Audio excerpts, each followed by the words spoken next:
Hi friends, welcome back to Viji school cooking. எல்லோரும் எப்படி இருக்கீங்க? சேஃபாக இருக்கீங்களா?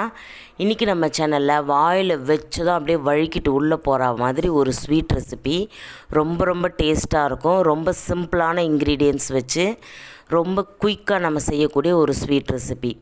இது நீங்கள் எப்போல்லாம் ஸ்வீட் சாப்பிட்ணுன்னு தோன்றீங்களோ அப்போல்லாம் டக்குன்னு இந்த ஸ்வீட்டை நீங்கள் செஞ்சு சாப்பிட்லாம். இப்போ வாங்க இது எப்படி செய்யலாம் நம்ம வீடியோக்குள்ளே போய் பார்க்கலாம். நம்ம சேனல் இப்போ தான் நீங்கள் புதுசாக பார்க்குறீங்கன்னா வீடியோ ஸ்கிப் பண்ணால் முழுதுமாக பாருங்கள். பிடிச்சிருந்தா சப்ஸ்கிரைப் பண்ணிக்கோங்க. கூடவே இருக்கிற பெல் ஐக்கானை ஆலில் செட் பண்ணிக்கோங்க. அப்போ தான் நான் போடுற இன்ட்ரெஸ்டிங்கான வீடியோ உங்களுக்கு உடனுக்குடன் நோட்டிஃபிகேஷனாக வரும். நீங்கள் பார்த்து என்ஜாய் பண்ணலாம். இப்போ வாங்க வீடியோக்குள்ளே போகலாம். ஒரு பவுல் எடுத்துக்கோங்க.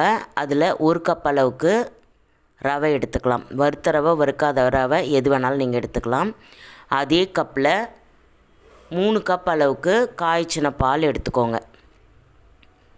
கூடவே ஒரு 2-3 ஏலக்காவை தட்டி அதில் சேர்த்துக்கோங்க. சேர்த்துட்டு நல்லா மிக்ஸ் பண்ணிவிட்டு இதை ஒரு 10 நிமிஷம் மூடி போட்டு அப்படியே வச்சுருங்க. இந்த பாலில் இந்த ரவை கொஞ்சம் நேரம் ஊறணும். அதுக்குள்ளே நம்ம இந்த பக்கம் கேரமல் பண்ண போகிறோம்.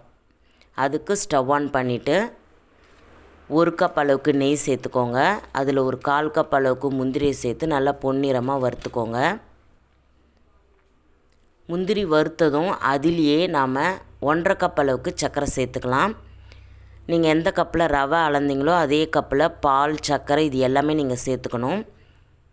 நெய், முந்திரி, இந்த சர்க்கரை இது எல்லாமே சேர்ந்து நல்லா ஒரு கேரமல் கன்சிஸ்டன்சிக்கு வரணும். அந்த அளவுக்கு நீங்கள் நல்லா கைவிடாமல் மிக்ஸ் பண்ணிகிட்டே இருக்கணும். இந்த சர்க்கரை கரைஞ்சி அந்த நெய்யோடு நல்லா ஒரு கோல்டன் ப்ரௌன் கலரில் வரும்.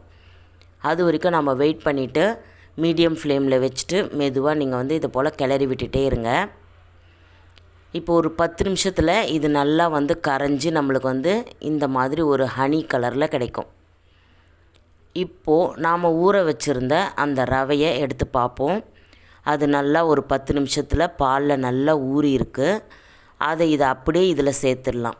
சேர்த்துட்டு நல்லா மிக்ஸ் பண்ணிக்கோங்க. இதில் நீங்கள் தண்ணிலாம் எதுவுமே சேர்க்க தேவையில்லை. நாம் அந்த சேர்த்த பாலே போதும். இதுக்கு நல்லா மிக்ஸ் பண்ணி விட்டுருங்க. முதல்ல கொஞ்சம் கெட்டியாக இருக்கும். அதுக்கப்புறம் நாம் மிக்ஸ் பண்ண அது நல்லா இலகி கொடுத்து நல்லா கட்டிகள் இல்லாமல் ஆக்கிடும். நீங்கள் கிண்டிகிட்டே இருக்கணும். இது போல் கைவிடாமல் நல்லா மிக்ஸ் பண்ணிகிட்டே இருங்க. நம்ம நெய் சேர்த்ததுனால இதில் நீங்கள் இதுக்கப்புறம் நீங்கள் நெய் அவ்வளோவா சேர்க்கணுன்னு அவசியம் இல்லை. இப்போ பார்த்திங்கன்னா நல்லா ஒரு 5 இல்லைனா ஒரு 8 நிமிஷத்துலேயே பார்த்திங்கன்னா இது போல் நல்லா உங்களுக்கு கன்சிஸ்டன்சி வந்துடும். இப்போ நீங்கள் இறக்கிறதுக்கு முன்னாடி 1 ஸ்பூன் அளவுக்கு நெய் சேர்த்துட்டு இதை நீங்கள் இறக்கி சர்வ் பண்ணலாம். ரொம்ப சிம்பிளான ஒரு ஸ்வீட் ரெசிபி தான் இது. பார்த்திங்கன்னா கேசரி அந்த டேஸ்ட்டு தான் கொடுக்கும். இருந்தாலும் நம்ம சர்க்கரையை நல்லா நெய்யில் மெல்ட் பண்ணி சேர்த்ததுனால ஒரு டிஃப்ரெண்ட்டான ஒரு டேஸ்ட்டு கொடுக்கும். இதை நீங்கள் டக்குன்னு செஞ்சிடலாம். கேசரி எப்படி செய்கிறீங்களோ அதே மாதிரி தான் இருந்தாலுமே இது ரொம்ப டேஸ்ட்டாக இருக்கும். இப்போ இதை நீங்கள் சுட நல்லா சர்வ் பண்ணலாம். ரொம்பவே டேஸ்ட்டாக இருக்கும். கண்டிப்பாக உங்கள் வீட்டில் ட்ரை பண்ணி பாருங்கள். ஓகே ஃப்ரெண்ட்ஸ், இந்த வீடியோ கண்டிப்பாக உங்களுக்கு பிடிச்சிருக்குன்னு நினைக்கிறேன். இந்த வீடியோ பிடிச்சிருந்தா உங்கள் ஃப்ரெண்ட்ஸ் அண்ட் ரிலேட்டிவ்ஸ்க்கு ஷேர் பண்ணுங்கள். மறக்காமல் நம்ம சேனலை சப்ஸ்கிரைப் பண்ணிக்கோங்க. கண்டிப்பாக உங்கள் வீட்டில் ட்ரை பண்ணிவிட்டு கமெண்ட்ஸில் எப்படி இருந்துச்சுன்னு என்கிட்ட ஷேர் பண்ணிக்கோங்க. இது போல் ஸ்வீட் ரெசிபிஸ் நிறைய நம்ம சேனலில் இருக்குது.